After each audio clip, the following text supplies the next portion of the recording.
Check. Boom. It's happening. Check, boom. We got folks in here already? No, it's just me and you. Oh, man. This box. We're live. What would it be if nobody showed up? I mean, still my one time a week to really hang out with you. So yeah, that's a little awkward, but slightly awkward. Could be worse. Could be worse. It could. How you feeling post holidays, Mo Frere? Good. Yeah, really good. We had 2 days off. It was lovely. Super awesome. Is Anna working today? She is, yeah. Yeah. Hey, we got some people in the house. Oh, nice. Folks are rolling in. We got a whole bunch of folks on the Joey Landreth Facebook page. And we got a handful of folks on the Bros YouTube page. Hello, everybody. Merry Christmas, Dan. Hey, Dan Drive. Merry Christmas. Firecracker. Ah! Hey, from Wisconsin. Hello to Wisconsin. For all those who might care, it may be that Dan and I from Dan Drive are working on something. Whoa! We might be talking about a pedal. Wrong year in the title. Did I put the wrong title? What did I put for a title? Clifton.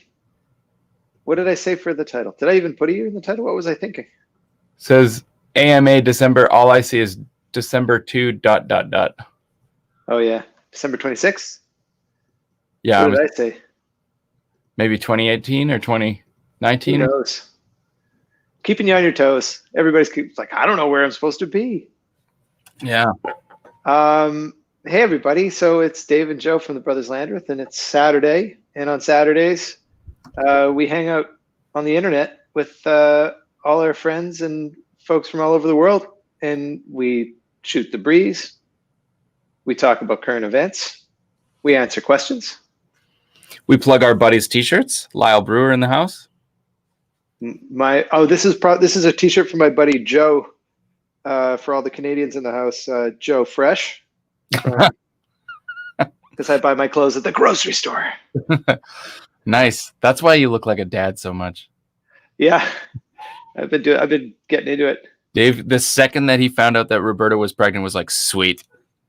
I'm going to take $38 and totally buy an entire new wardrobe at the grocery store. You redo my wardrobe for $38. Plus GSD and PSD, am I right? Hey, the indie game dev. First time catching you guys live. Hope you're enjoying the holidays. Thanks, man. Yeah. Thanks for joining us. And I've enjoyed the holidays so far. It was a weird one. We're in quarantine here in Manitoba, so we're stuck in our houses, and we did a Christmas without family, and that was really, really strange. And I hope that's the last one. Yeah, hell yeah. Because it kind of didn't feel like Christmas. It did, like we did the thing for the kid. It was our son's first Christmas, so that was a blast. And he got to open a bunch of presents, and he didn't really care about presents. He was really into anything that goes into the recycling bin is what he's into. So the boxes, the wrapping paper, old cans, these were his favorite things. But if you guys have any questions about anything, it can literally be about anything. Just throw them in the comments, and we can see them. We can see them from Facebook, and we can see them from what's the other one? YouTube. So throw them in there, and we'll get to them. Hey, Meg, Merry Christmas. Joey, did we get any new gear under the tree? No, my wife made me an apron, which is pretty sweet. Yeah, it looks really nice. You look really boss in it. I saw you on our Zoom Christmas call yesterday. You look pretty serious. Well, it's not a hobby. Isn't it though? It is 100% a hobby. Anyway. But it's a good saying. Jim Michelle Kelly wants to know, is it snowing up here? Has already snowed and will continue to snow until probably March. Yeah, we got a foot of snow on the ground. Yeah. Yeah, I've shoveled a couple of times. Not quite a foot, but yeah. We got snow. Yeah, we got lots of snow. It was cold the weekend too. It was really cold. But yeah, mine is. Sorry. No, you go. minus 30. For you, for our American friends and those of you thinking in Fahrenheit, Fahrenheit and Celsius meet at minus 40. Mm-hmm. So you should have a fair idea of what minus 30 is. It's cold. Minus 22 degrees Fahrenheit. It's also 243.15 kelvins, in case you Nice. For the scientists in the room. Yeah. What was I going to say about the temperature? Oh yeah, the equation for Celsius and Fahrenheit is like it's a moving target, right? It's minus 32 times 5/9. Times 5/9. So it's like for you minus the way that I kind of do it is like subtract 32, and then for every 5 degrees Celsius is 9 degrees Fahrenheit. So like if you start at 32, which is 0 for us, then 5 degrees is 41, and then 10 degrees is 50. 15 degrees is 59. Anyways, who cares? Who cares? Fascinating. I literally watched the subscriber count just plummet. The people that were sitting there were just like bump, bump, bump, bump, bump, bump. all the people with what the hell? calculators on their phones are like, get out of here. Listen, folks, we've been eating nothing but sweet candy for the last 3 days, so our brains are just fried. Doublet and add 30, eh? Joey. What? Here's one for you from Alexander Webb. Merry Christmas, Alexander. I just got Joey's signature pedal for Christmas. What's your favorite mode on the drive and boost? My favorite mode on the Golden Boy is the purple mode. I can't remember if that's asymmetrical or symmetrical. I think it's asymmetrical clipping diodes. And the boost mode, I really like the just the purple mode on the drive side. I like, which is kind of my favorite flavor of Blues Breaker.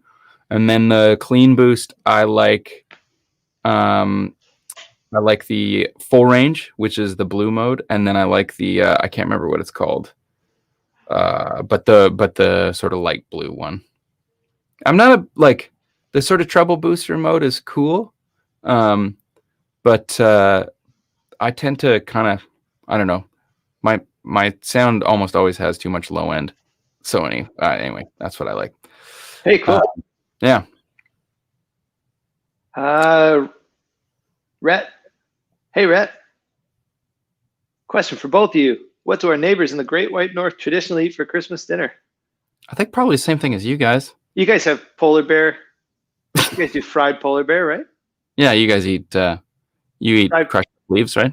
With you guys do beaver brain stuffing with fried polar bear, right? That's a traditional Christmas.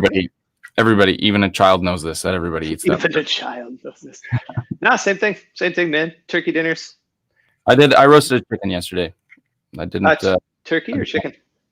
We did chicken because we didn't need. You don't need a turkey for two people. Yeah, that's a lot of food. And I'm gonna make some friggin' chicken soup. Oh, nice. Yeah. Think we'll get any leftovers? You got any? Yeah. Yeah, sweet. That worked out well. Anna also made cinnamon buns, which were insanely good. Yeah, I wouldn't mind trying those too. Again, if they make their way over, you let me know. We eat bear in our igloos, eh? Nice. Lots of great questions rolling in here. You see any there, Joe? You want to jump on? Merry Christmas. Will Angelina be on the next album? Probably no. Yeah. The thing about that song is that we have really yet to record a version of it that felt great, and I think it was just because the tempo moves actually quite considerably between the verse and the chorus, and it's just one of those things that happens live sort of naturally and didn't really translate that well to tape. So I don't know. Maybe one of these days we'll dig it up, but the likelihood that it'll be on the next record is not Pretty so much. slim. I'd say pretty slim. We might be able to find like a live version of it from a board tape that we could post to the Patreon page or something, though. Mm-hmm. Yeah, there's a video of it on YouTube too. I think that's where most people know it from. I can just go grab that and convert it like all to MP3, and we could just post that on Spotify, and there you go. Boom. Boom. Boom. Lo-fi Christmas presents. Oh, that's a cool. Pierre says, "Ooh, oh yeah, I haven't seen this doc yet. Apparently, it's great. Have either of you seen the Bee Gees documentary? At one point, Noel Gallagher says that when you've got brothers singing, it's like an instrument that nobody else can buy. Any thoughts about that?" Yeah, there's something to sibling harmony for sure. I mean, when we very first started this project, Joey and I sat down and bashed together a couple of song ideas and recorded them on our phones, probably almost 10 years ago now. And but I think we both had the same interesting realization that we listened back to it and was like, hey, you know what? I can't really tell your voice from mine. Isn't that interesting? yeah. And that's kind of always held true for the most part. And then we were like, market it and sell it, and let's make millions. Let's make tens of pennies. But yeah, that's the thing. I think it's cool. I mean, I've thousands of dollars. I think I think there are all flavors too. You know, I've heard some sibling harmony that is like out of this world, and I've always felt like, you know, my singing is pretty utilitarian, where that's concerned. So there's all kinds of shades of sibling harmony, but yeah, it's a cool thing. Or two not Brothers Landreth to put out. Do you ever write songs that you feel are too not Brothers Landreth to put out? No, that's definitely not a thing. We only know how to make one kind of sound. I mean, I think we write songs that were like, well, we've written tons of songs that sort of die on the editing room floor, or sort of get. I think they die there not because they don't fit, but mostly just because they're not up to the standard, or I don't know. Actually, maybe. Yeah. There's probably something to that. Because I think every once in a while you start chasing a song, and sometimes you can be too deliberate, but I think I'm guilty of this more often than you, Joe. I think sometimes I get into a song and I start pushing it in a direction. I get too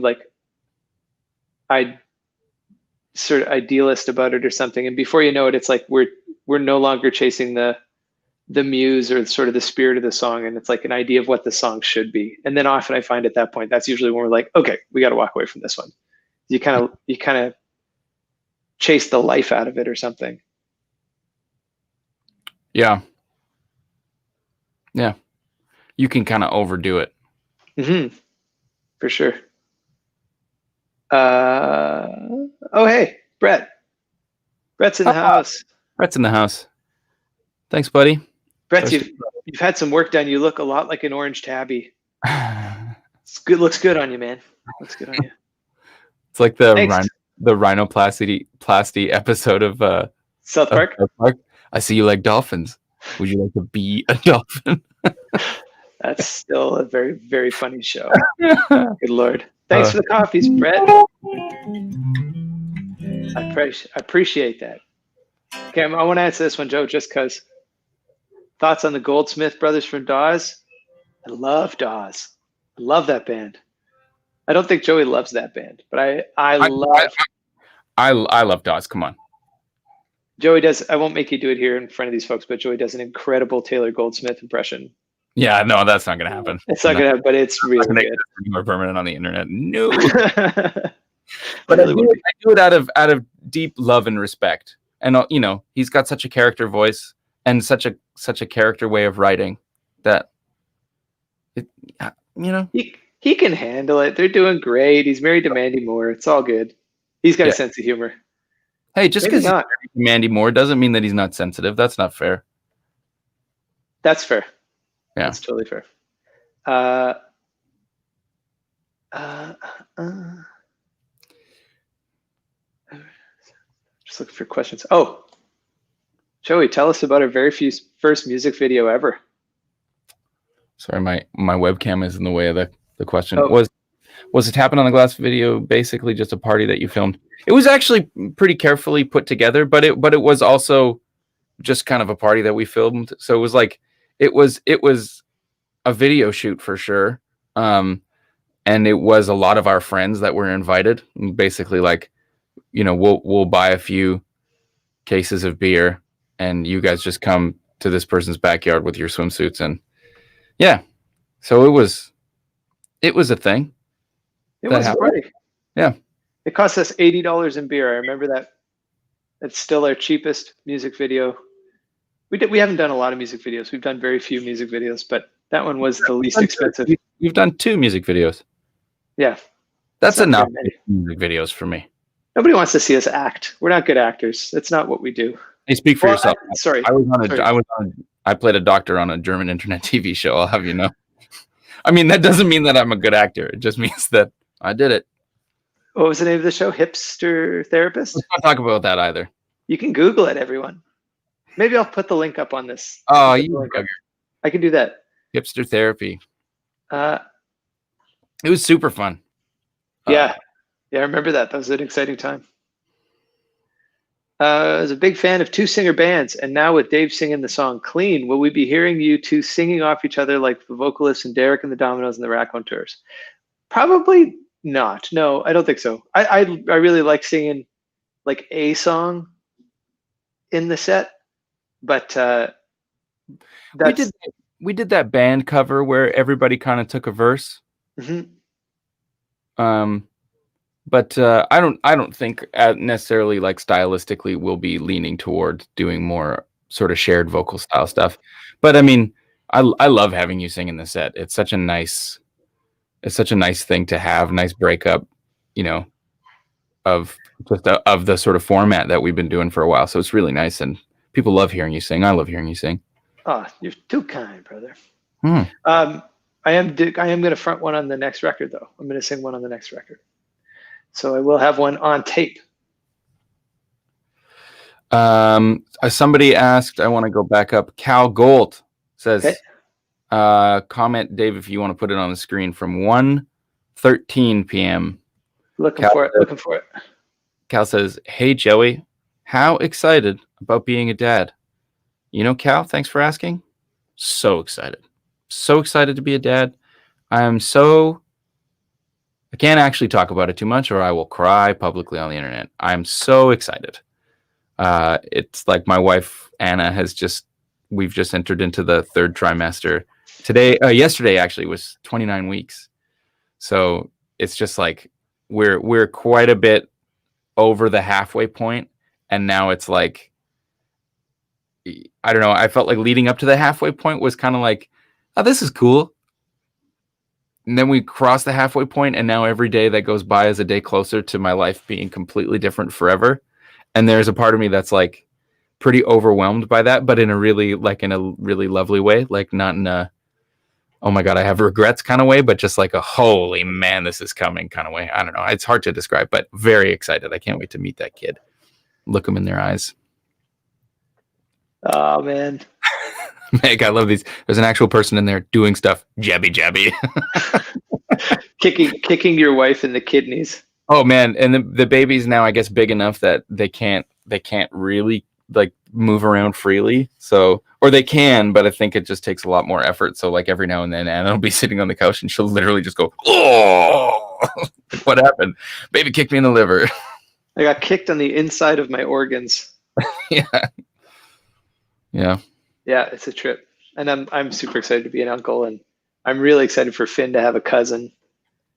Although for sure he's going to rake their eyes and slap them a bunch. So we'll have to be very careful about It's like when you get two chinchillas together for the first time. It's like really crucial that they bond. Yeah, and connect. everybody knows what it's like to do that. Everybody gets that.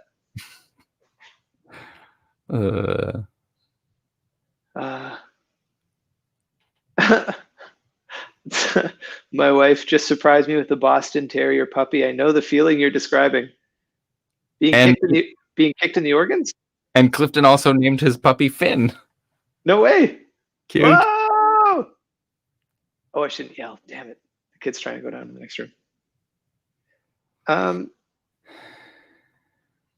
Yeah. Oh, I'm just looking. Joey, you see any questions up there you want to answer? There's so many good questions. Thanks, everyone. Questions.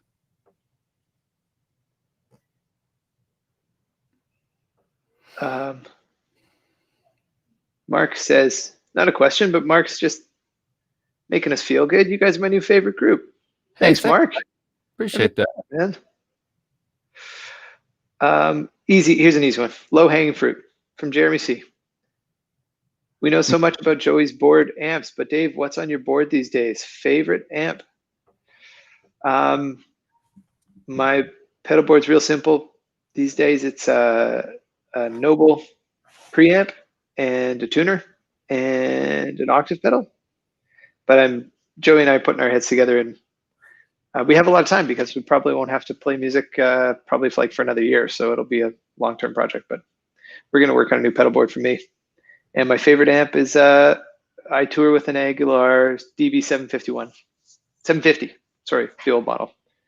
And it's a tank, and I really like it. And I've literally thrown it down multiple flights of stairs, and it is still working just fine. That's the truth. Yeah. Have you had the experience about writing about someone in a song and they didn't take it well? Hey, Joao. Have we? No, I don't think so. I don't think so. I've written lots of songs about people. I mean, realistically, some of the songs that might upset someone, I might never know. Yeah, that's possible too. I don't often write like not so nice songs about people that are regular members of my life. I think that's not a great habit to be in. Yeah, that can paint you into some weird corners. And I think it can be kind of like a passive aggressive move too. It can. You know? Yeah. Great question though. Yeah. Yeah. You do run the risk of upsetting some people.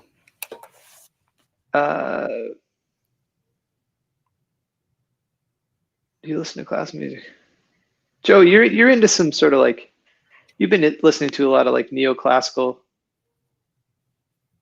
modern sort of composers, hey? I mean, yeah, I mean, I love a lot of the classic. I mean, I listen to a lot of Bach. I love the chorales. Those are really, really extraordinary pieces of music. I really like Olivier Messiaen, who is kind of like a mid-century French composer guy who made some really, really interesting music. I basically I kind of get into whatever I collaborate with, and I guess you could say I take lessons. Yeah, I take lessons from this dude named Jacob Wiens out in Toronto, and he sort of hips me to a bunch of stuff. So I often spend a lot of time listening to pretty much anything that he sends my way. Lately, it's been Arvo Pärt. I hope I'm pronouncing that right.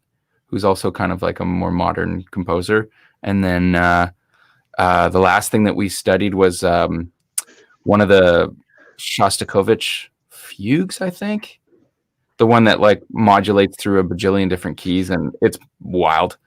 So yeah, I really like a lot of different classical music, but I think, I mean, my vocabulary with it is pretty shallow in that I don't really know a ton of the history and stuff. I just appreciate the sounds. Yeah. There you have it. Cool question. And hello to you in Lithuania.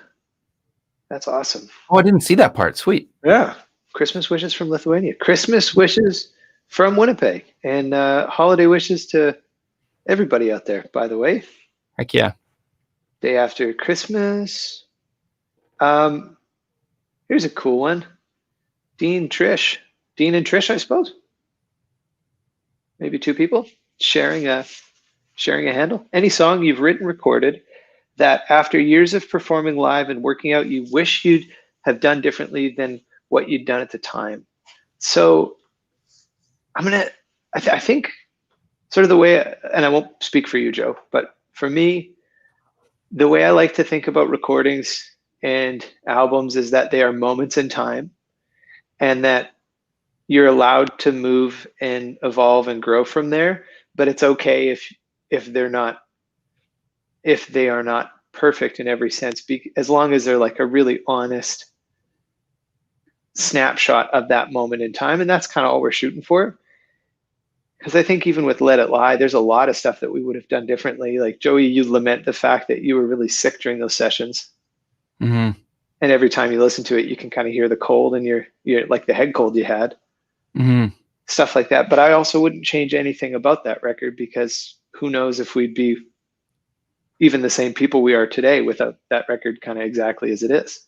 Yeah, I've thought about that a lot, especially recently, but I'm not sure why. But like with the part of the reason why we sang that record when I was sick was because we were in a hurry to get it done before I hit the road.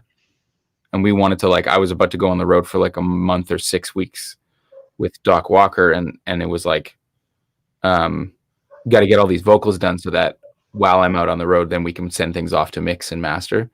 And so, I mean, in hindsight, I think now we know that it's definitely worth waiting. But if we hadn't rushed, we might have not gotten it out the door. And it might, like all the different variables, like all the different dimensions, man. Like, who knows? Like in an alternate dimension, I'd waited to sing, and my voice wasn't sounding sick. But then we did. I don't know. You know what I'm saying? Yeah, but we also multiverse, right? Totally. Yeah, you step into the multiverse, but also there could have been a different universe where we opened up for Sting, or Sting opened up for us. Yeah, that's more accurate. But I mean, it's a cool question. But I think, and I've watched artists really struggle with that.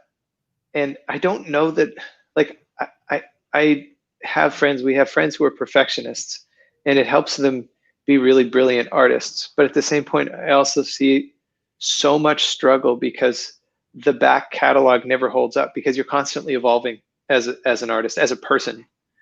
So ideally, we're always striving to be better, to learn, to grow. And in hindsight, all those things are always going to be reflective of that time. And so rarely do we meet up to our current standards. So I think there's something nice about being able to look back on it and be like, hey, that was a moment in time. We're happy with it. That meant a lot. Great. Now we're moving on. And the next thing will be that little bit better, and we learn from it. Like, we won't rush the vocals. And when we were sitting with 87, we tried to, and then we hit a big fermata on the project and took a beat and came back and sang the vocals again, because we tried to rush them, and we were just like, hey, wait, we did this once and we weren't happy about it. So yeah, totally. There's a great question or observation. Adam Sanders says, how much Corey Henry have you heard? He's got bits of Messiaen at times, it seems. Totally. I absolutely hear some of those sort of messianic chords every now and then, especially when, like, on tunes like Lingus, that famous solo that sort of, I think, really, really blew people's minds away or open about Corey Henry's playing. He sort of uses a lot of, like, feels certainly seems to me like he's dipped his toe in that sort of Messiaen sort of modes of limited transposition kind of atonal stuff. And I love the way he does it. I mean, it makes me very jealous that I can only really play successfully 4 or 5 notes at a time. I play 1. Every now and then you play 2. Sometimes I don't play any. That's like my biggest flex ever is just like,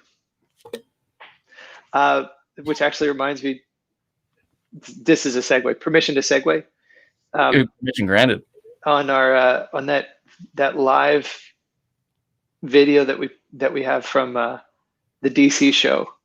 I did the classic Dave move where we started the song and I forgot to turn my tuner off, which is always such a limp way to jump out of the gate on a song. It's just like 1, 2, 3, 4, whole band without the bass. It's just so just like you look over at me just like, come on. I can't tell you how many times I've done that. You'd think I'd learn. I haven't. You would think. Is playing on Austin City Limits on your wish list? You would be perfect for the show. Yes, absolutely. Man, that would just be the craziest, coolest thing. I remember watching Stevie Ray Vaughan live at Austin City Limits as little kids, just being gobsmacked. That would be pretty special. Yeah. See any questions you want to jump on, Joey? Somebody says, how do you feel about Derek Trucks' slide tone style in comparison to Joey? Also, thoughts on different slide materials for different sounds. I certainly would rather never compare my tone and style to Derek Trucks. But I mean, I borrowed a lot from his playing and also a lot from the people who inspired him.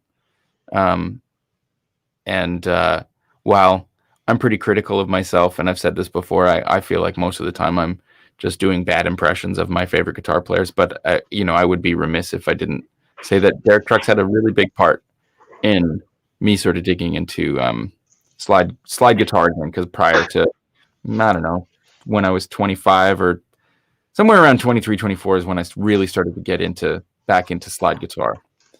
And yeah. Sorry, Joe. I'm just, I am trying to figure out why part of our stream isn't working here. Figure her out, and I'll you'll answer some questions. Answer questions. Oh, did you ever see Sisters Euclid or Kevin Bright when you were in Toronto? Yeah, I did. They started out playing at 3030. And I think 3030, yeah, was the name of the club. And I went a bunch of times before I moved back home from Toronto. I've been thinking a lot about living in Toronto these days for some reason. I'm not sure. Maybe it's the winter time or something. But man, did I ever love living there. And as much as I absolutely love being back in Winnipeg, there's parts of Toronto I really miss. Joshua R.H. Pierce Parsons. Joey, into old brown face Fender amps. Yes, I love them. Do you get it figured out there, Dave? I think I just booted a whole pile of people quite accidentally. Oops. Yeah, I feel terrible about that.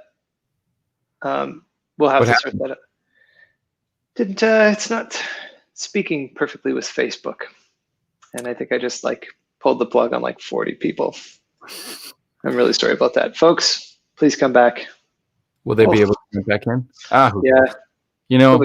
We'll blame it on Facebook. I saw a question here actually that is so perfectly, are you enjoying YouTube social media as a medium in lieu of live performances? Does it come natural or do you need to really work at it? Well, I think I need to work at it because, people are coming back in. Oh, good.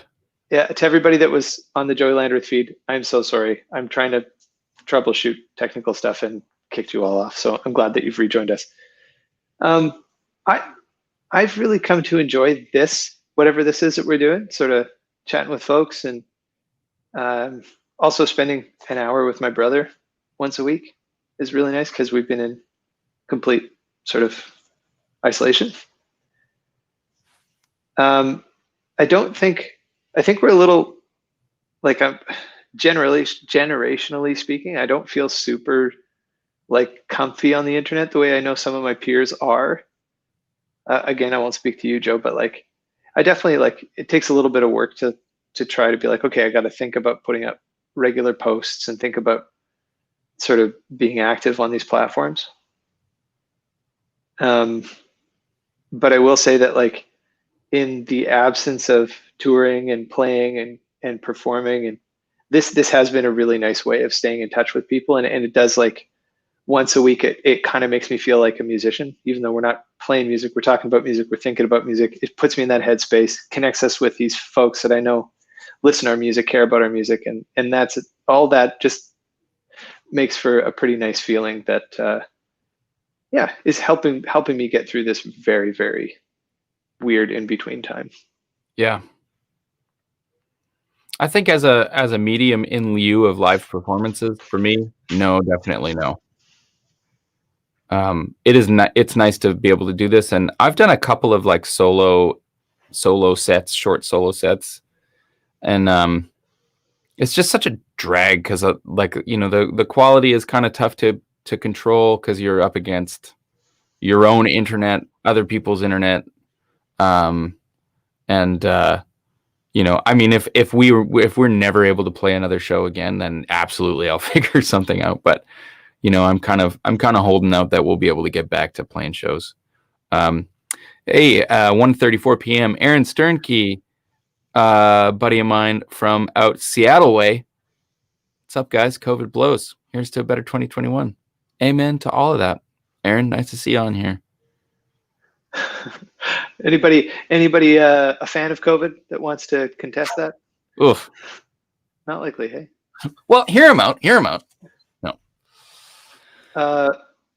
What is the distance between you bros? About 5 kilometers, 3 miles. Right now I'm Dad.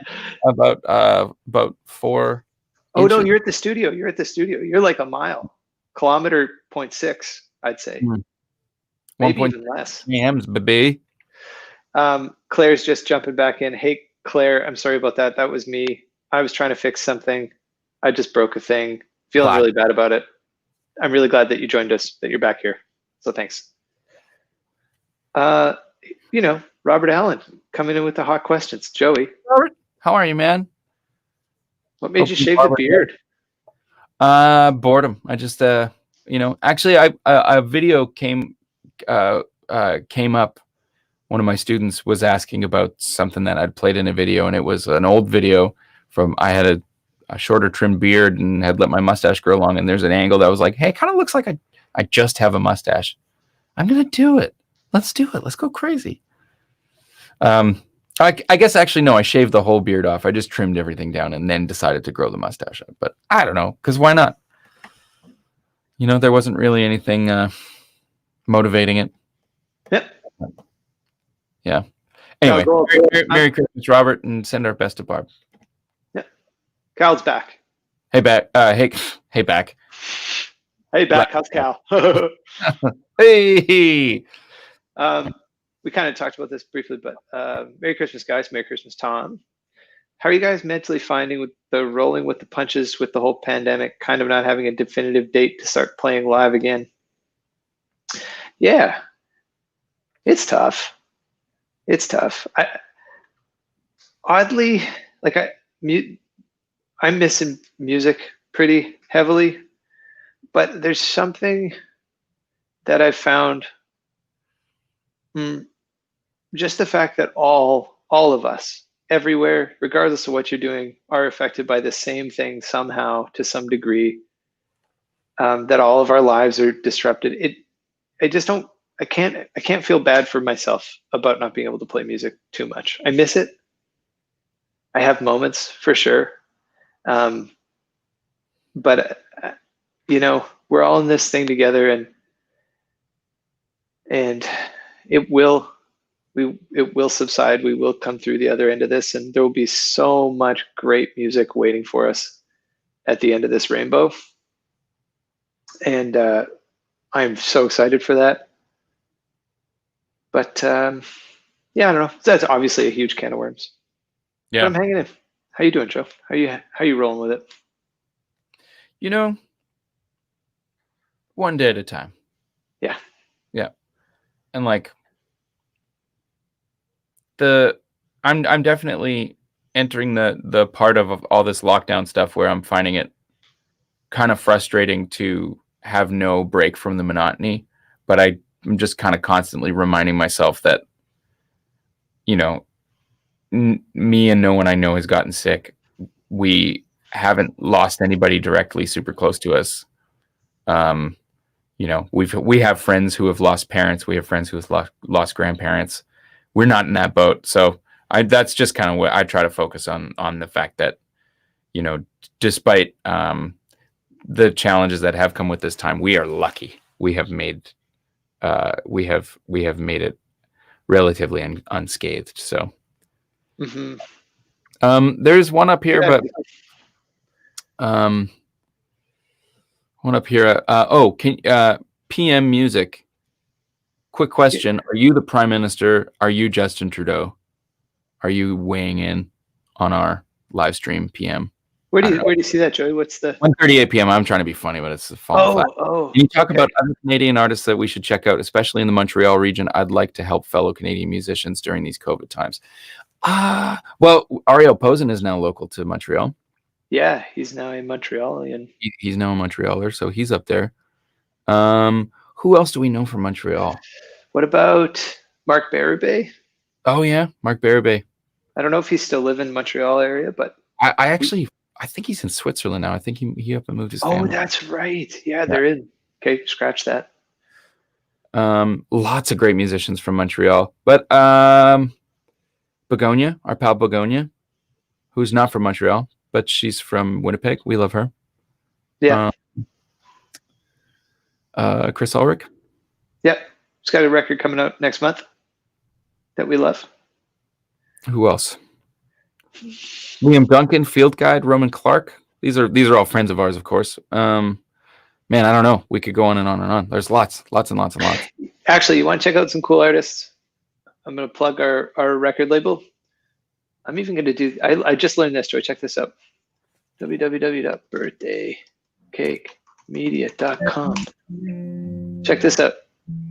Go to that website, www.birthdaycakemedia.com. That's our website for our record label that we run. And yeah, you can check out a bunch of artists. Yeah, Leith Ross, of course, absolutely.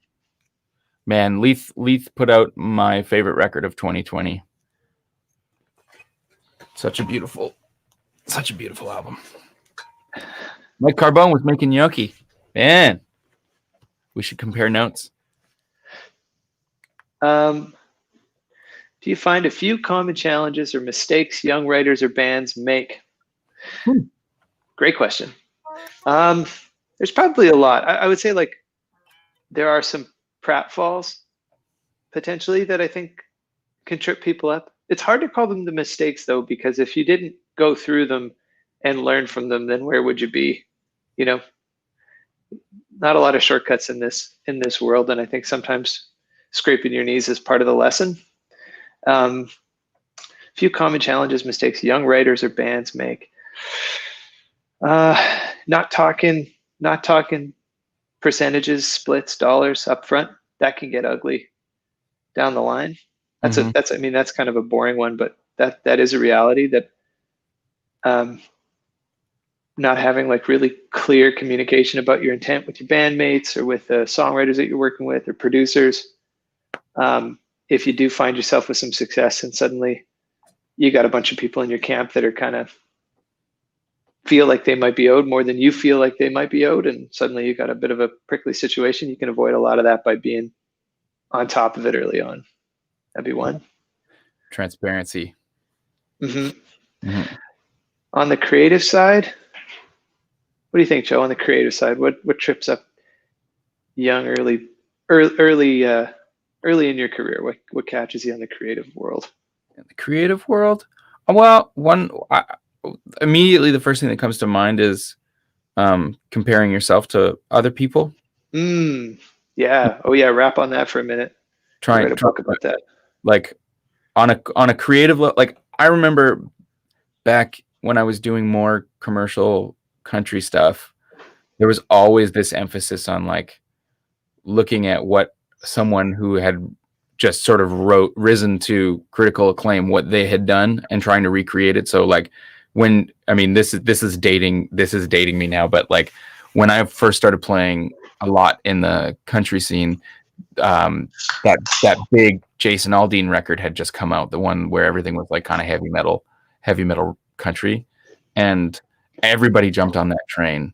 Everybody tried to ride those coattails, and no one ever had the same success necessarily. And I think it's because Jason Aldean makes that sound. That's the sound he makes. You know, those are all of his influences wrapped up into one thing.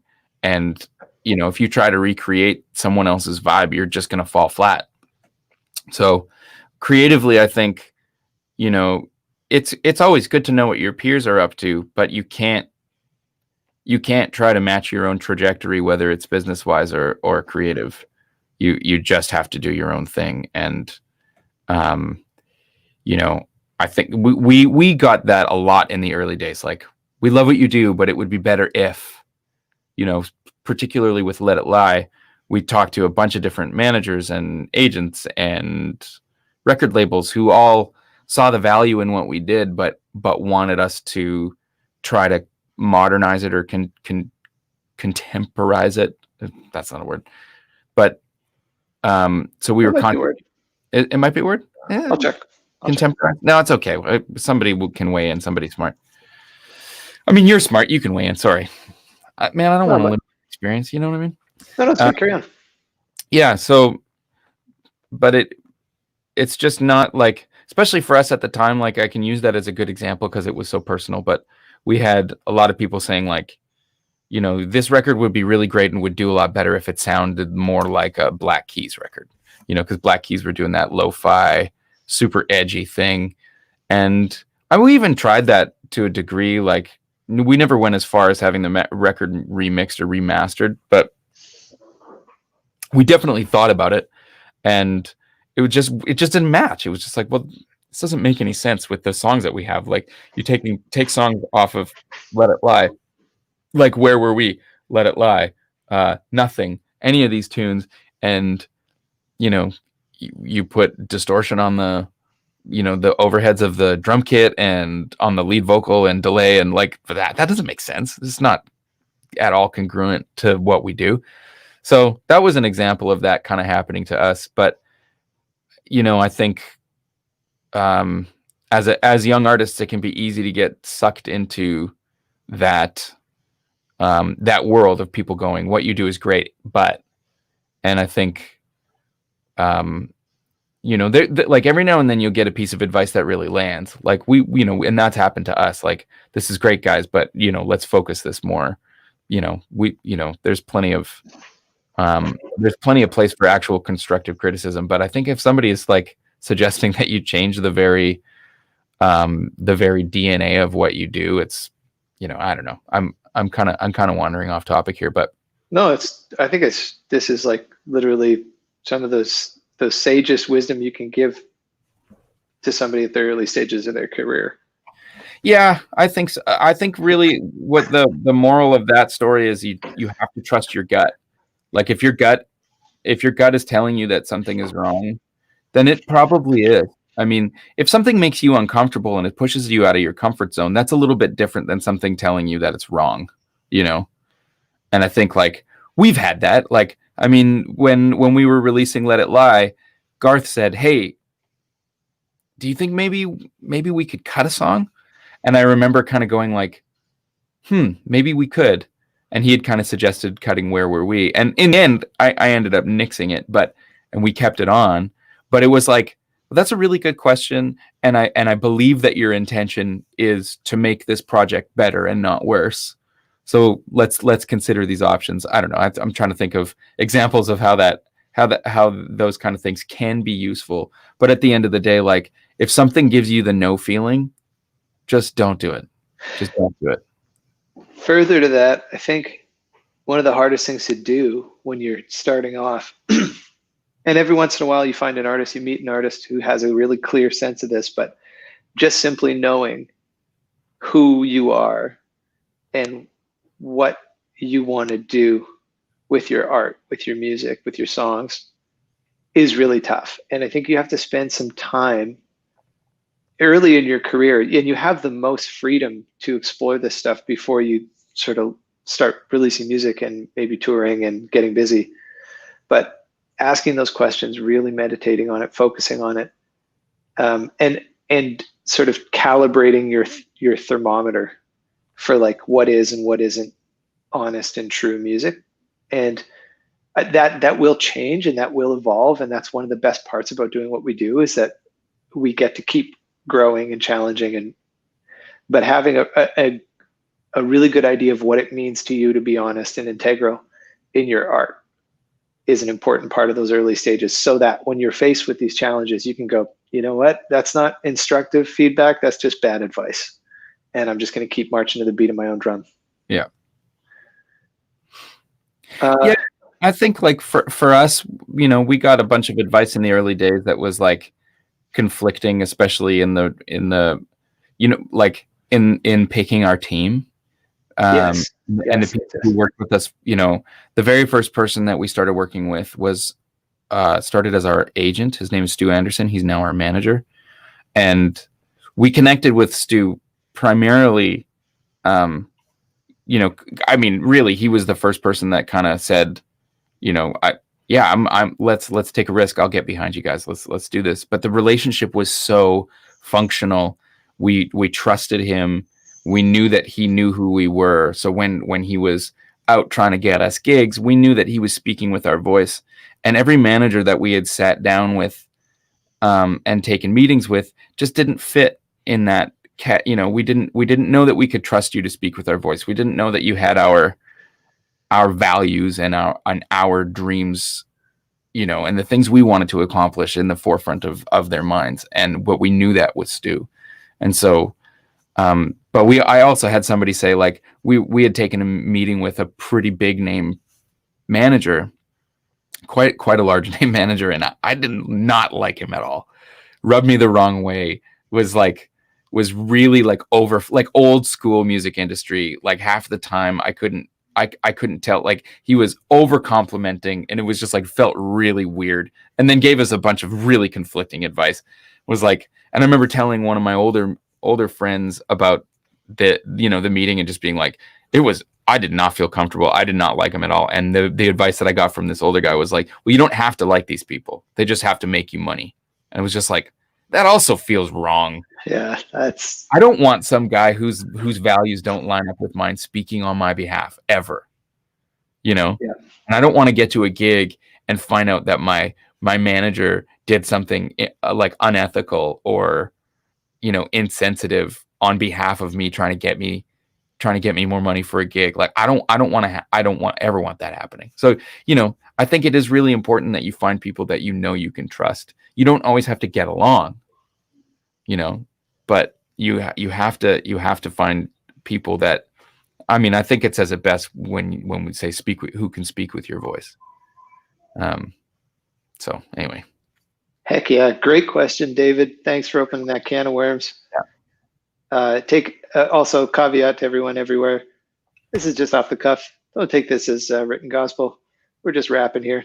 Our 2 cents, but take it or leave it. Sean Watkins says contemporize is a word and it means what you think it does. So triple word Joey Landry. So smart right now. Mitch Marsden says, should you pitch a new record to a label before or after it is recorded?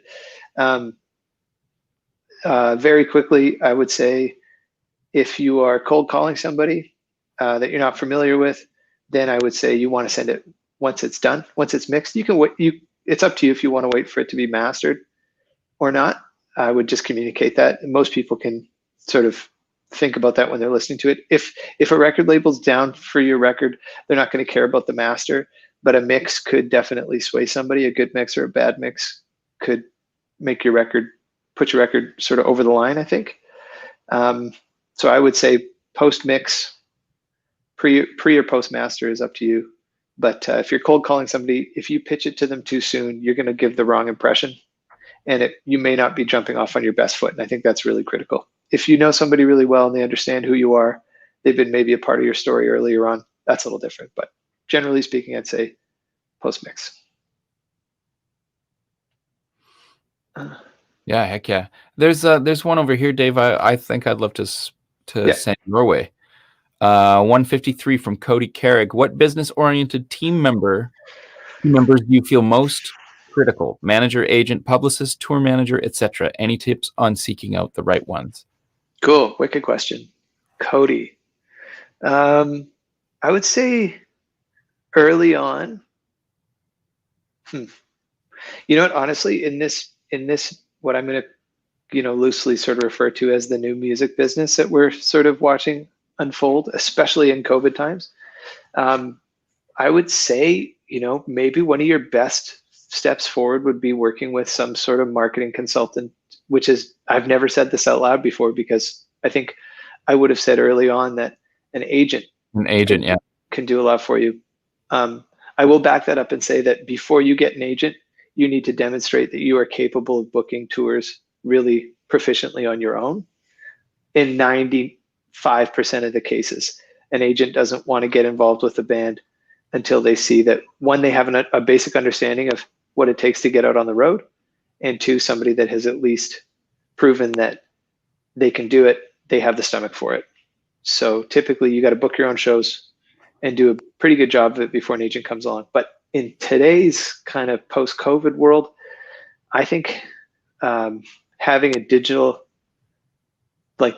media consultant in your Rolodex would be incredibly helpful. Somebody could help you with your social media, help you with sort of some content strategies, can help you sort of audit your content, make sure that you're presenting yourself in the best light, maybe some branding advice too, because I hate to say it, but like that's basically all that is to be done right now, and probably for another year. Mm-hmm. You can make records, but how are you going to put them out, and how are people going to see them? How are they going to interact with them? So usually a manager comes much later in the equation. And again, once you've sort of proven that you can do all these jobs yourself, but you're now too busy to do them yourself, that's typically when a manager comes along. Tour manager, I mean, we don't even have a tour manager. We still do that ourselves. So if that gives you any sort of context. And then a publicist. These days we are shying away from traditional publicity. It's really, really hard to get any pickup in the press or the media. So great question. Yeah, it's interesting because I think somebody else mentioned something about Spotify and all that, and maybe we can speak to that a little bit too. But one of the things about this new industry that I think is really, really good, and it has come partially because of the power of DSPs, the power of Spotify and Apple Music, is it does kind of put us back in control of our own careers in a way, whereas like, if you want to put out a record and you can't get a record deal, you can just put it out yourself. You can put it out directly to Spotify, and now it's available to anyone. And that's a really amazing thing. Whereas I think and also somebody mentioned something about multi-genre. Cal Gold mentioned multi-genre. I think all of these things become really interesting topics in this new community that we are a part of and building. Whereas I think when I first started touring around as a side person, there was like heavy emphasis on radio, heavy emphasis on having a very firm hold. Even at the beginning of the Brothers Landreth, there was a firm like, what is this? Is this country music? Is it Americana? Is it this? Is it that? Is it blues? Is it funk? And we had a lot of trouble in the early days of, well, it's not this and it's not that, so what do we call it? And now kind of doesn't matter. Like when I see what like Apple Music calls my music, I just find it funny. And I don't think any of the people who follow me or my music would agree. Like, on some platforms it's rock, on some platforms it's country rock. It doesn't really matter. I think we're in a place where because we can control our own destiny to a very large degree through putting out music on your own and controlling how people view you through social media in your marketing. It's less about those traditional metrics, I think. I mean, I would love to see Spotify pay out a whole lot more, but I think I watched one major label deal go down in the early days of my sideman career. I was working with a band who got signed to a major label. So much money was thrown at it, so much hype was given to it, and eventually the record was completely shelved. And it was kind of an example to me of the dysfunction of the certain aspects of the music business, and we just don't see, we see all kinds of weird little things here and there, but we just don't see that now that we're doing all the stuff ourselves. And I wanted to say one quick thing on what you had said, Dave, about it being really important to know what it takes to book your own tours, because we did that in the early days. Dave and I booked a lot, or tried to book a lot of our own shows, and man, it's probably, I mean, in my experience, was like the most grueling job. It's like emailing local promoters every 3 days. And that was the kind of criteria. It was like, send an email, follow up 3 days later, keep following up until they tell you to go away or they book you a gig. And so like I had a spreadsheet that had like all of the people that I'd reached out to in particular regions, when I'd followed up with them, and I followed up with them every 3 days until literally they were like, fuck off, quit emailing me, or fine, I'll book your band. Or, in the very rare occurrence where somebody would go, love your band, but it just doesn't fit here, and I went through so many demeaning, like not demeaning, but definitely discouraging, humbling experiences trying to book those shows, that when we did partner with an agent, I truly appreciated what their job is like. And, I think everybody, when you first start out in your music career, you're just like, well, if I get a team, then away I go. It's like, no, you have to build up your reputation too. Like, you can get signed to a great booking agency, and it does not mean that you're going to be getting gigs right away. You have to put in your due diligence.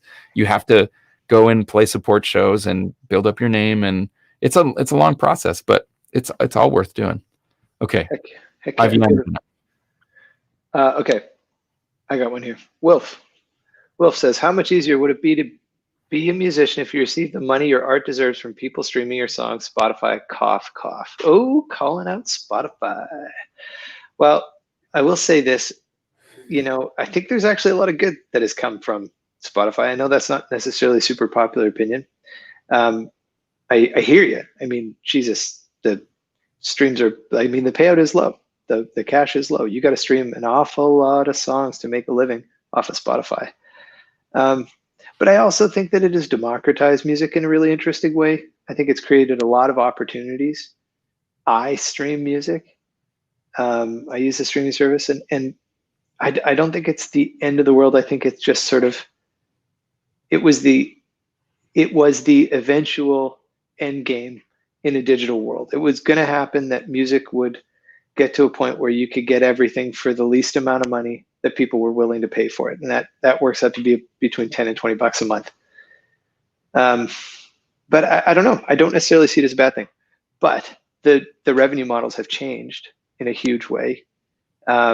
So we've done a lot of things to try and sort of cope with that, because we're not selling physical records the way we did even when we first started in 2013. Mm-hmm. It's a lot harder to move. Initially we used to sell a lot of CDs, and then we used to sell a lot of downloads, and now we basically just do streaming. We have some core fans that like to support with records and CDs, and we love you, bless your hearts. But we do all kinds of crazy things. Check this out, Joe. I even prepped this. Bang, join us on Patreon. That's one way we do it. Yeah. That's one way. If you're out there and you want to support the artists you love, some of them are doing things like this. We got a Patreon page. You can become a very real financial supporter of what we do. That's one way to do it.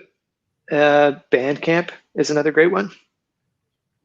I mean, like I think we will see the revenue models change more over time, as like I do think that we're kind of in the Wild West. I mean, another thing that I think is really important is that, and I don't think this is as much a thing for people anymore, but I think it is important that you pay for your subscriptions for these things. If you're gonna use streaming services, pay for your subscriptions. I don't know.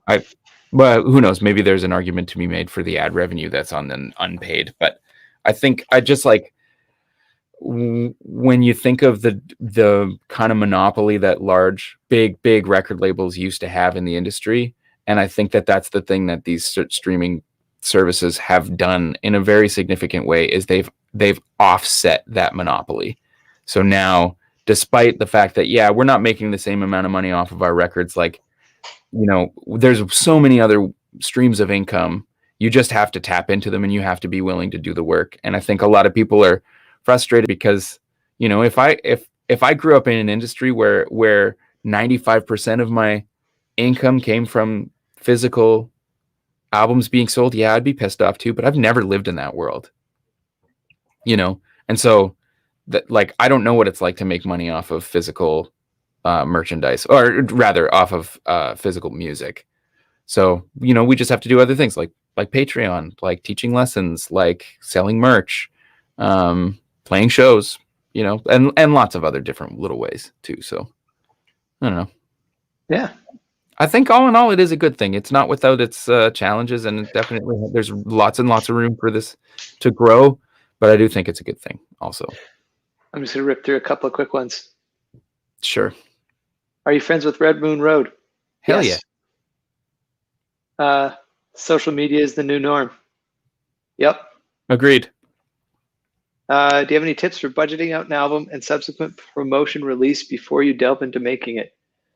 Don't go into debt. Just don't do it. Save up. Save up, save up, save up, save up. Keep your financial freedom. Don't go into debt. Don't do it. Make the record cheaper if you have to. Make it in your bedroom if you have to. Don't go into debt. There's my tips. Save up, and if you really want to make a record with a bigger production budget, just save. It'll be worth it. And you will be further ahead, even if it takes you longer to make that record, because when you get there, you're not going to owe 10 different people, and you'll just be able to start putting it out. Don't go into debt if you can help it. One thing I love about the Brothers Landreth albums is the production from Joshua. Your albums sound more like Steely Dan. Oh, thank you. Than a lot of the current laptop and bedroom stuff. Any advice for going into the studio for the first time? Joey, you're in a studio. Give us some studio advice. Yeah. I mean, in terms of production, I think that's a pretty big question. But if you're going into the studio for a session for the first time, just be super prepared. Know your songs really well. Know the arrangements really well. Like, for example, when we go into the studio to make a new record, the first thing we do is we iron out arrangements ahead of time. And then I write charts, or Dave writes charts, or our producer Murray will write charts. So we've got a very clear roadmap. Those things often change. We'll get set up in the room, and the drums are, playing at the volume they're going to play for the record. And then all of a sudden it doesn't make sense to have that extra measure, or whatever. Maybe we need a new section. All these things are always going to change. But as long as you go into it knowing exactly what you're going to do on take number one, then that's the advice that I'd give. Be really prepared. If you're like me and you struggle remembering lyrics, print off lyrics. Make sure you have lyrics in hand. You want to be able to free yourself up to be as creative as possible. So you don't want to be up against the minutia of trying to remember a lyric, or oh shit, does the bridge go to 2 minor or does it go to 2 major? Things like that. Again, all those things are going to change. But I think as long as you have a very clear roadmap, I'm not a big fan of mapping out every single part. I like to figure that out as I go. I like to react to the things that Dave plays in the moment and change what I'm going to play. But I mean, I have a very clear picture of the harmony. I have a very clear picture of the melody, and the arrangement. So those things to me are the most important, and then everything else is icing. That also applies to sounds. So, if you like the sound of a really cleanly made record, then I think having a good idea of what makes those sounds is really important. So, Steely Dan would have operated in a particular type of studio with a particular set of with an engineer with a particular set of skills and a Rolodex of gear. And so, knowing what kind of gear goes into a record like that and what kind of ears goes into making a record like that, then maybe you want to do some research and find the right studio. Because if you go into someone's home studio who predominantly makes, sort of laptop in a bedroom style music, and you're trying to make something that doesn't sound like that, that's the wrong place to go. I mean, I will say I love lots of those laptop in a bedroom records, many, but knowing what you want. And I think that kind of harkens back even to earlier conversations, knowing who you are and walking into a session with as much confidence as you can. You know, your first session, you will be nervous. It is a different environment to live. So there's definitely a learning curve, but like I say, go in prepared and you'll be happy. Good answer, Joe. Thanks. And Simmons, you folks have any toques left? Funny story. Oh, many. When I bought so we do toques every year. We've done toques. We should tell our non-Canadian friends what a toque is. Oh, a toque is a beanie or a knit hat, but in Canada we call that a toque. Toque. And for a number of years we were doing like holiday toques, and we do a short run of them. And in about 2017, 2018, it was on me to reorder them, and I couldn't remember how many we reordered, how many we had ordered, and I added a 0, and it was like, I don't remember them being that expensive, but okay. I mean, right? It's not inexpensive. They're nicely made, no sweat. And then they showed up on a truck, and there was like, and the boxes just kept coming, and I was like, we have like 1,000 or something. Dear Lord, how many toques have I ordered? I ordered 500 instead of 50. So long story short, yes, Dan, we have so many toques. Do you want 4 or 5 or 40? Or 40? There are still some up on our web store if you go to thebroslander.com/store. Cal says, I'm helping you guys on Patreon. Be like Cal. Thank you, Cal.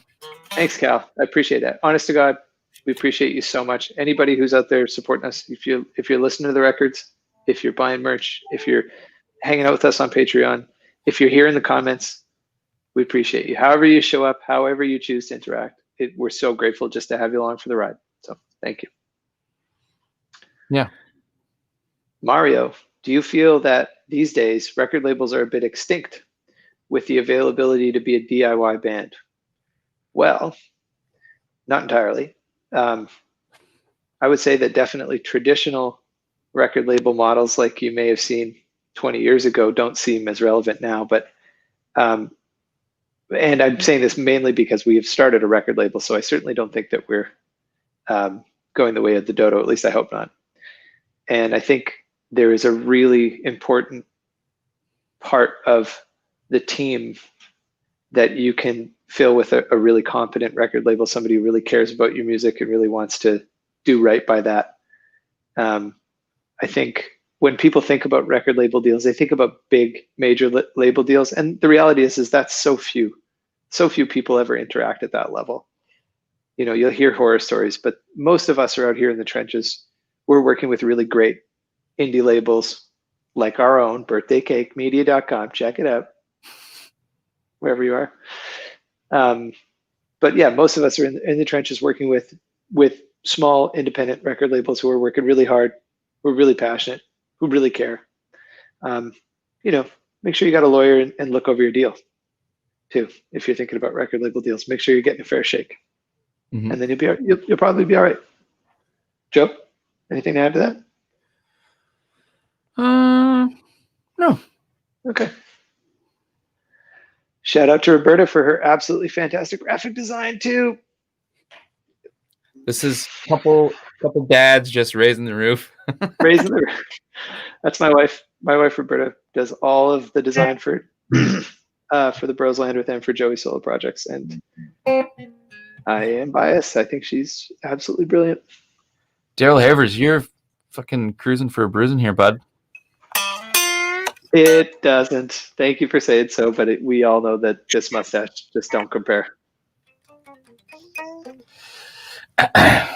Here, now I'm self-conscious. I mean, you do have a nice mustache.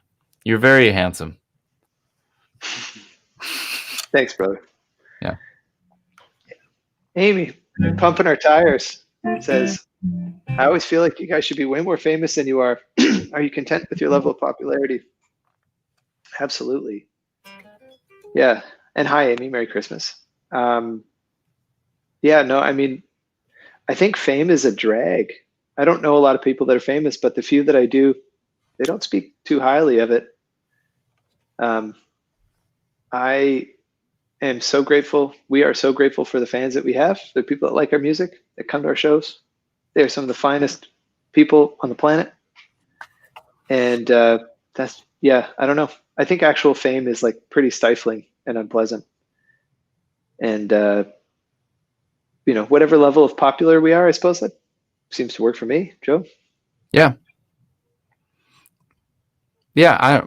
I mean, I'm so grateful to be where we're at. I think for a lot of people, you're like the perception of the level that we're at versus what it actually translates to might be a little off. Like, we're certainly not rich. We're certainly not famous, but I get to make my living making music with my brother. And, when I do the solo stuff, I get to make a living making music with my friends. And it is, it's not an easy way to live your life, but it's a tremendously rewarding way. And like, I would never turn down the opportunity to play bigger shows, make a little extra coin, but I have absolutely no complaints for where we're at. And to be honest, this is I never dreamt that I would live this life. I never dreamt that I would play the shows that I've played, and I never dreamt I'd ever be in a guitar magazine. All of this stuff is, I don't know. It's an interesting thing. I mean, we grew up in a time when it was like we didn't see a lot of Canadians from small cities doing stuff. Like there was a rare exception of like, the Guess Who or whatever. So it just wasn't on my radar that we'd ever be able to do things internationally. My biggest goal was like to one day play a show in my favorite club in town, and we grew up going to a place called Times Change. And my biggest goal, like I remember being in high school and sneaking into Times Change to watch shows, was like, one day I'm going to play here. And that was like the loftiest goal that I had. And I mean, granted, playing Times Change is it's a very special place here in Winnipeg, but I just never bothered dreaming bigger than that. So I'm very content. Absolutely.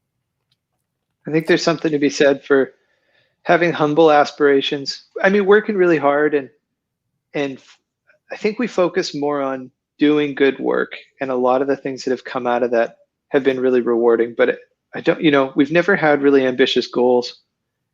And take it or leave it. I don't know if that's good advice or not, but it certainly has meant that we've spent a lot of time being really satisfied with where we're at in our careers. And that's something that I can take to the bank, Mm-hmm. like I'm satisfied. Mm-hmm. And I think you can, when I look at friends who are really driven and really, really ambitious, I'm always impressed because of that drive and that attitude. But I also see them struggling often with not living up to that. And I don't have that problem. Just like you, my only goal, I want to play music for a living, and I've been doing that for a really long time now. And everything else is just cherries on top, man. Yeah. Joe, you'll appreciate this. Would my favorite Canadian childminders tell Nell and Mabley to go to bed? Nell and Mabley, go to bed, please. It is far past your bedtime. Way past your bedtime. You just stop harassing your parents. Crumpus. Okay, maybe a few more questions, Joe, and then we'll wrap this thing up. What do you think? Yeah, sure. Somebody's asking about royalties on like brand collaborations, signature pedals, and I thought a cool opportunity to be kind of transparent with that. Comment from Clifton Roberts at 214. Gotcha. Yeah, so I do make money off of all the signature items that I do. Every deal for each thing is different. So my deal for the High Road Fuzz is different than my deal for the Golden Boy, which is different for the my signature slide with Rock Slide.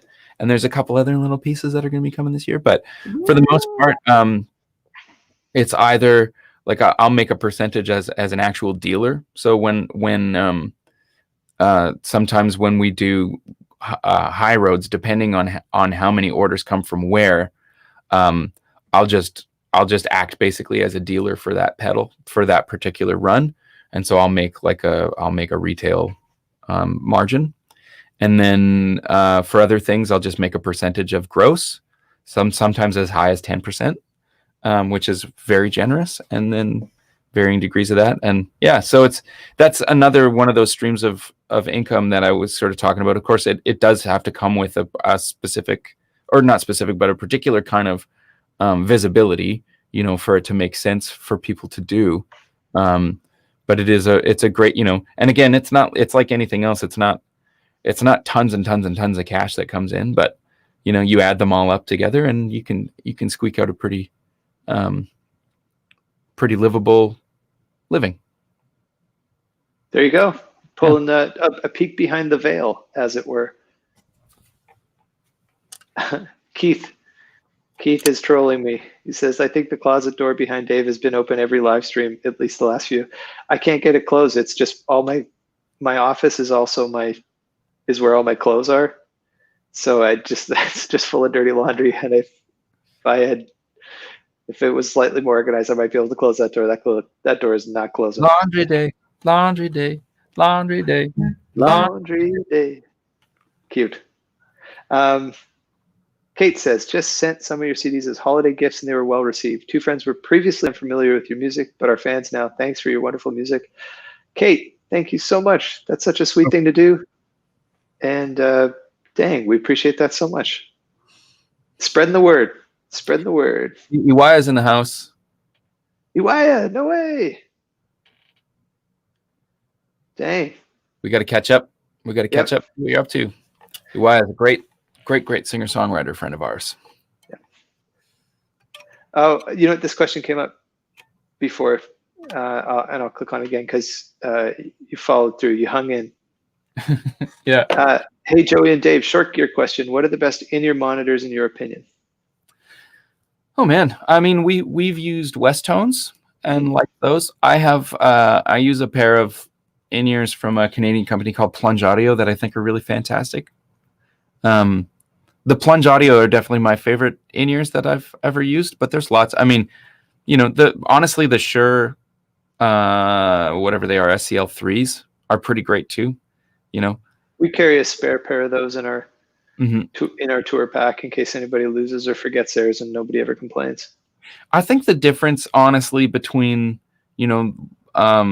more cost-effective versus more pricey in-ears, I don't want to say that it's not worth it because it definitely is, but it just depends on what you're listening for. I'm definitely a bit of a self-professed audiophile, so I like knowing that my in-ears are giving me as true a picture of what's going on around me as possible. But I mean, I've also, I finished the back half of one of our tours because I'd left my in-ears in the hotel room, and had to finish the tour with a pair of with those Shures, and they were fine. They weren't as deep, they weren't as 3D as my Plunge in-ears, but they did just fine. So, I think as long as you're not spending $15, I think to get into a decent set of in-ears, you probably have to spend a couple $100. Yeah. M Audio also makes relatively affordable and decent sounding ears, I believe. So, but yeah, West Tone and Plunge, those are probably our faves, Dave? I'd say so. I haven't tried the Plunge ones yet, but I sure would like to at some point. I'd say like diminishing returns. Did I just say returns? I hope so. Diminishing returns. Diminishing returns. Yeah. When it comes to high-end in-ears, like you really, I'd say unless you got some cash to throw around, you're probably good with the entry-level stuff. The molds are nice. Like if you can get a pair that can get fitted in with molds, they're a little more comfortable and they have a tendency not to wiggle around as much, especially if you're a bass player and you want to have a good seal so you can hear the low end. But even with my like really nice West Tones with the seals, I still find that like after a night of playing, they start to wiggle around and move and can be a little distracting. So just, yeah. Anders Hallgren, sorry, Dave. He says, what is the hour in Canada? And I always feel like I have to take these questions. So it's many different hours in Canada because it's a huge country. So Vancouver is 12:20. Edmonton would be 1:20. p.m. Winnipeg is 2:20, and Newfoundland would be almost 5 o'clock because they're 2.5 hours ahead of us. So That's right. yeah, those are all the time zones. Toronto is 3:30. Okay, I'll stop. You're cute. You're cute. Time zone master. I'm just trying to educate folks on the geography of our fair country. It's important. It's important. Once the world goes back to normal, you plan on coming to Chicago anytime? Yeah, man, for sure, Alex. When the world goes back to normal, we'll be hitting the dusty trail again, and we'll be making our best effort to get to everywhere realistically in time. I mean, we're going to have 2 babies by the time the world goes back to normal, so we'll definitely be pacing ourselves. But we've got some tour dates booked for 2022 in Europe and the UK, and we'll be working on some more once the world normalizes. We got somebody tuning in from Treaty 7 territory. Greetings from Treaty 1. Right on, Wyatt. Yeah, we're Treaty 1 over here in Winnipeg. Yeah, I think that's it for me, Joe. We're almost at 90 minutes here, and I want to get a bit of lunch in before this kid wakes up, because we're going to go and spend the day walking outside. Absolutely. Yeah, well, it's always a total blast hanging out with you guys. Sorry, I'm reading more questions. Always a blast. Thank you so much for tuning in, Dave. Really nice to see you. Nice to see you too, brother. For this lockdown ending, and then we can actually do this stuff in person again. That'll be so nice. What's next? What is the next Saturday? Oh, it's the 2nd. Perfect. Day after New Year's Day. So we'll see you on next year. Yeah, see you in 2021. Looking forward to turning this calendar over. A lot of good that came with this year. A lot of hardship. Looking forward to a fresh start in 2021. Yes. Okay. Yeah. Thanks, everybody. Thank you for joining us. Thanks for all the great questions. And look forward to chatting with you soon. Bye. Love you, Joe. Love you too, man. Take it easy. Bye.